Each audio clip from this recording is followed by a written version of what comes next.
cool because you're in this really cool season of stepping in faith, no pun intended to your name, but it's truly the part of your coaching and how you help other people to step into that. And it's this shifting and you're going to be doing more of what it is that God has called you to do.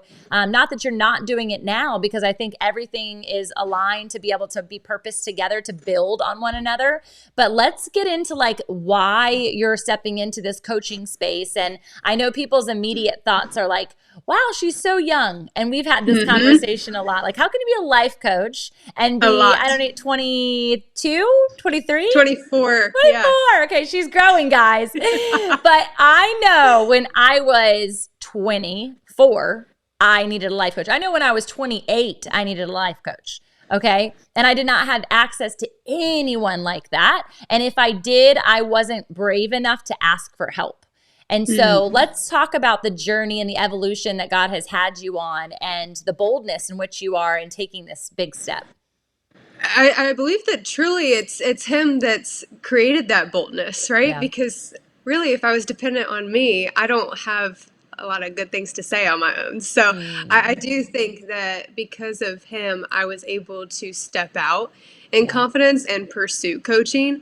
And it's really creating my business. I had an LLC for an entire year without doing anything, so I heard this call from God. It was my junior year of college, and I said, okay, I'll look into it, so I created my LLC, but I said, I'm not going to market myself. I'm not going to really do anything with it until I graduate, because I thought that I had to have a degree first. Yeah. In psychology, which I loved, and I'm so glad I got that degree, but I thought I needed it before really stepping out.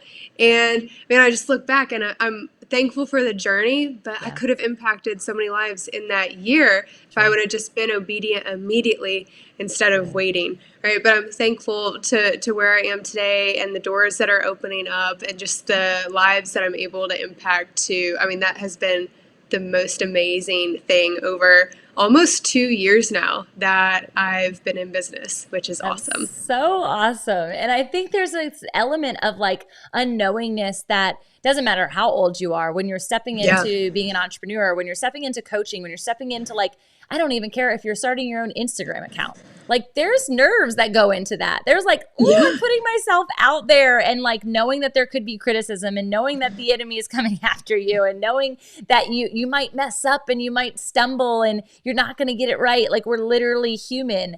And so talk about like that element of like, what feedback have you received? What has that process been like for you? Whenever I first started, I think people were just kind of in awe. Yeah. And maybe like curious as to why I was doing that, right? Like they didn't really get it. Life coaching has been on the rise the past few years, especially. For sure. So at the time, I don't think people knew as much, like what it was. Okay, is that counseling? I was like, no, so you have to like explain it. But I feel like now people really get it. Yeah. And because they see like now I have a master's in leadership and I've continued, and it's that consistency instead of just like starting and then stopping because you don't see any progress. But I feel like because of my continued obedience to what God called me to, that level of respect has heightened in a way, amidst the age that I have, which I can't change. Like I can't suddenly become 35 or 40, right? And you don't want to. I promise you don't, y'all. She's in the sweetest season. She's newly engaged, and it's just, I don't want you to get older. I want you to stay exactly where you are. I do this to my little kids. They're like 8 and 10 now, and I put my hand on top of their head and I like push down and I'm like, you're not allowed to grow. You're not allowed to grow anymore, because literally every stage I love them where they are. I'm like, please stop growing. But then every stage is a surprise and I love it. So I know that one thing that I've noticed about you, and like I think the peace and the calm and that state of being is a part of wisdom, and it's a part of your abiding. And so have people always said, is that something people have always said about you? Like you're wise beyond your years, Faith, like when you were little, or like, was it like Faith walk since you were small? Talk to us about that testimonial journey. Absolutely. From a young age, I was told that I was an old soul. That's like the wording that people would always, you're an old soul. And I come from a Christian background. Like I was raised in a household where my parents made sure I was in church. every Sunday. But it wasn't really until I was 17 that I feel like the Lord really took a hold of me and like showed me who he was more than ever before. And that's when that surrender really came, because I tried to control my life a lot up until then. I dealt with a skin picking disorder for almost 10 years, was super anxious. And whenever I started my life at 17, that's when the chains fell. And there's so much that gets wrapped into that. I feel like as a teenager, you're worried about what other people think.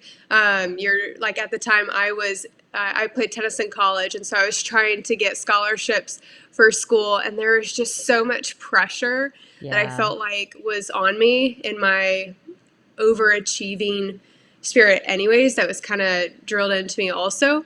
But I was super thankful that as soon as I let go and let God, a lot of that fear that I had, a lot of that worth that I was looking to other people to fill instead of Christ got substituted, and he was the one that I now defined my worth by. And that enabled me to really have confidence in him and take action steps. I moved my life from Missouri to South Carolina at 18 to go to school.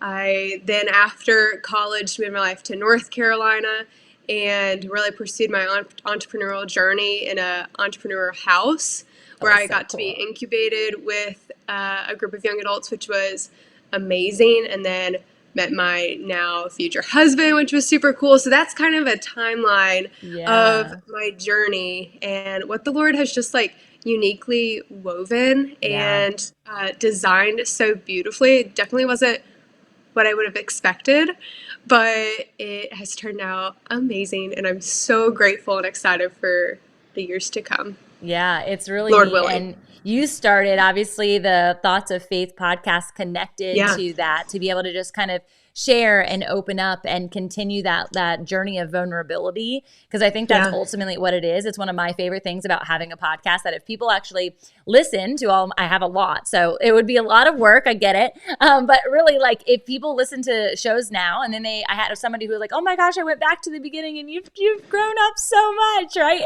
And so it's a live journal. Like, this is truly a place where we get to be raw and share and teach and all of these different pieces. It's no different than capturing it in a written form via a book and then going back, like I'm bringing this new book back to life that I wrote several years ago, and I'm like, oh my gosh, like I feel so immature in this book. Should I rewrite it? Should it come to life? But then I remember I wrote that book for that person. That version is what that person needs. And if I was to then become more mature and write another, it's going to be a totally different book. And I will write that one. But I love that you're doing it via a podcast, because I think it's so fun.